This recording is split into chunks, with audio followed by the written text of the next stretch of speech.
Hello दोस्तों, नमस्कार। स्वागत है आप सभी का एजुकेशन मंत्रा में। दोस्तों, इस वक्त की एक बहुत बड़ी खबर निकल के आ रही है। बीएड छात्रों को लग चुका है झटका, वो भी जोर का झटका धीरे से लगा है। जिसका डर था वही हो गया है।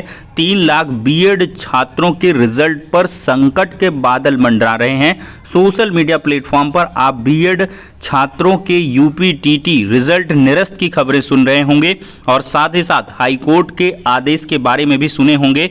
बीएड छात्रों को भनक तक नहीं है और उनका यूपीटीटी का परीक्षा परिणाम कोर्ट के अधीन हो चुका है। तो दोस्तों, सारी अपडेट्स पर डिस्कशन करेंगे। वीडियो को लाइक एंड शेयर करें और चैनल पर फर्स्ट टाइम विजिट कर रहे हैं तो इस प्रकार की ऑथेंटिक और रियल अपडेट्स के लिए जुड़े रहें। तो चलिए दोस्तों, वीडियो को स्टार्ट करते हैं। दोस्तों, ये सारा रायता राजस्थान से फैलना शुरू हुआ और ये फैलते फैलते सुप्रीम कोर्ट से होकर के ये उत्तर प्रदेश तक आ चुका है। इसके लिए समय समय पर एजुकेशन मंत्रा यूट्यूब चैनल के माध्यम से हमने आगाह किया था कि बीएड छात्रों को खासा सतर्क रहने की आवश्यकता है, लेकिन बीएड छात्र कुंभकर्ण की नींद सोते रहे। आज उसी का परिणाम है कि बीएड छात्रों का जो परीक्षा परिणाम है यूपी टेट का, वही कोर्ट के अधीन हो चुका है और डीएलएड छात्रों की एक सोची समझी रणनीति के बदौलत ये चीजें हो पाई हैं। कहीं ना कहीं डीएलएड छात्र काफी अच्छे तरीके से एक्सरसाइज करके पहुंचे हैं और उन्होंने चुपके से इस याचिका को पूरी तरीके से अपने फेवर में ले लिया है और हाईकोर्ट ने इस पर जो है बहुत ही नज़दीक की डेट लगाई है। तो ऐसे में बीएड छात्रों के लिए तैयारी का समय भी नहीं है। उनके पास आगे कुआं और पीछे खाई जैसी सिचुएशन है। क्योंकि सुप्रीम कोर्ट में भी सुनवाई है, हाई कोर्ट में भी सुनवाई है, यूपी टेट में ही, मतलब बेस ही खत्म करना चाहते हैं डीएलएड छात्र कि जड़ ही खत्म कर दीजिए तो फिर उसमें फल लगना और फूल आना ये सब बंद ही हो जाएगा। तो इसी के लिए यूपी टेट पर उन्होंने प्रहार किया है कि यूपी टेट का अगर परीक्षा परिणाम बीएड छात्रों को निरस्त करवा दिया जाए, इनवैलिड करवा दिया जाए, तो कहीं ना कहीं जो नई प्राथमिक शिक्षक भर्ती है उससे खुद ब खुद बीएड के छात्र बाहर हो जाएंगे। तो इसके संबंध में एक याचिका आपको दिखाते हैं। दोस्तों, इस याचिका का जिक्र हमने किया था, लेकिन बहुत सारे छात्रों ने इसको हल्के में लिया था और यही सोचा होगा। एक तो सब लोगों की आदत ये होती है कि वीडियो को वो थोड़ा सा स्किप करके देखते हैं, तो मैं भी ये चीज़ आपको स्किप हो गई हो। लेकिन जब यहाँ पर कोर्ट के अधीन आदेश हो गया, मतलब आपका रिजल्ट में कुछ चीजें लिख के आ रहा है, सोशल मीडिया प्लेटफॉर्म पर हो हल्ला मच गया, तब छात्र परेशान है कि आखिरकार ये क्या हो गया। तो रिट पिटीशन नंबर है 1512 ऑफ 2022। इसके बारे में मैंने जिक्र किया है। प्रदीप मिश्रा एंड 4 अदर्स, इनमें ऑनरेबल जस्टिस आशुतोष श्रीवास्तव जी की बेंच में ये मामला सुना गया था।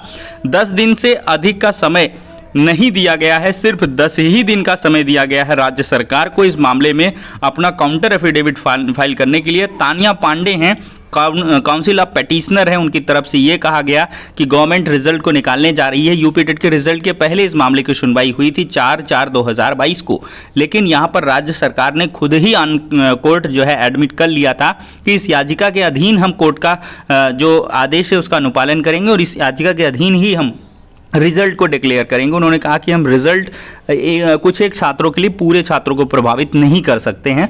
ऑफ कोर्ट ये बहस हुई है, ऑन पेपर तो नहीं आ पाई, लेकिन यही सारा इसका सार है। कोर्ट का आदेश देख सकते हैं 18/4/2022 को एज फ्रेश मैटर की सीरियसनेस को देखते हुए लगाया गया है। तो अब 18 अप्रैल, आज कौन सी डेट है? आज है 9 अप्रैल और सिर्फ 1 हफ्ते का समय बचा है। 18 अप्रैल को इस केस की एज फ्रेश सुनवाई होगी। लेकिन इसके पहले आप देख सकते हैं एक सोशल मीडिया प्लेटफॉर्म पर ऐसा वायरल पन्ना आपको देखने के लिए मिल रहा है जिसमें कोर्ट केस लिखा आ रहा है। ये पूरी तरीके से फर्जी है, लेकिन यहाँ पर एक छात्र ने दावे के साथ कहा कि ये अमित यादव हैं और इनका ये 107 नंबर प्राइमरी में क्वालिफाइड दिखा रहा। बिल्कुल सही है, लेकिन यहाँ पर आपको ध्यान देने की आवश्यकता है। सबका रिजल्ट चाहे जिसका खोल कर देखिए, दूसरा पॉइंट कोई नज़रअंदाज कर दिया है तो उसके लिए है कि यूपी टेट 21 की प्राथमिक स्तर की परीक्षा में सम्मिलित बीएड प्रशिक्षण योग्यता वाले अभ्यर्थियों का परीक्षा फल माननीय उच्च न्यायालय में योजित याचिका संख्या 15/12/2022 प्रतीक मिश्रा व अन्य बनाम उत्तर प्रदेश राज्य व अन्य में पारित होने वाले अंतिम निर्णय के अधीन होगा। बस यहीं से सारा खेल शुरू हो गया है। बीएड छात्रों की मुश्किलें बढ़ चुकी हैं क्योंकि उनका यूपी टेट का रिजल्ट कोर्ट के अधीन हो चुका है।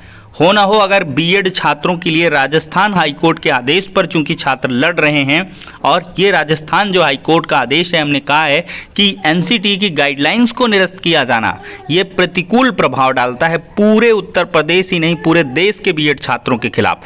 चूंकि गाइडलाइंस ही निरस्त हो गई तो बीएड छात्रों का अस्तित्व ही यहां से समाप्त हो गया।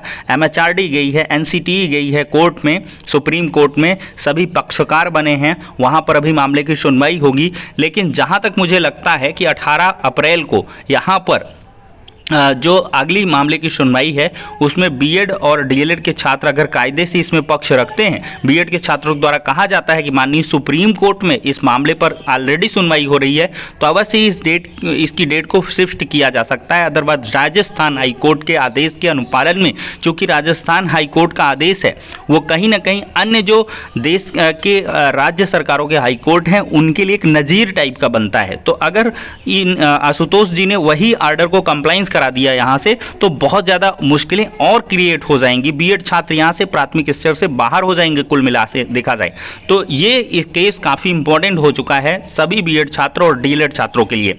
कुल मिलाकर अब हेड ऑन हेड वाली जो टक्कर है वो शुरू हो गई है।